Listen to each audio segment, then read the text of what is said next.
जर जगला तर राज्य, मेला तर स्वर्ग, ही भावना प्रत्येक हिंदूच्या मनामध्ये असली पाहिजे. प्रशासन आणि आपण सोबत काम करू शकतो आणि ही प्रशासनाची जबाबदारी म्हणजे कायदा आहे ना. आम्ही बेकायदेशीर काय बोलतोय का? गोरक्षणाचा कायदा झालेला आहे ना, आणि आम्ही हे इथं जमलो हे कायद्याच्या संरक्षणासाठी. मग आमच्यावर एवढं लक्ष कशाला? आम्ही काही प्रक्षोभक बोलतो का? आम्ही काही प्रतिक्रिया देतोय का?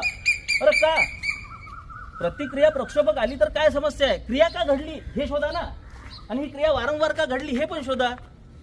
क्रियाच घडू नये, प्रतिक्रिया थांबवू नका. प्रतिक्रिया ह्या प्रक्षोभक झाल्या पाहिजेत. क्रिया का घडली हे महत्वाचं आहे. आणि हिंदू समाज हा प्रतिक्रियावादी नाही आहे. तो मुसलमान आहे म्हणून मी हिंदू आहे ही संकल्पना मला मान्य नाही आहे. माझ्या आईवर का प्रेम आहे? कारण की मी दुसऱ्याच्या आईचा राग करतो म्हणून का? नाही ना.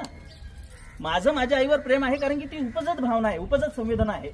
हिंदू ही एक उपजत भावना आहे, उपजत संवेदना आहे. हजारो लाखो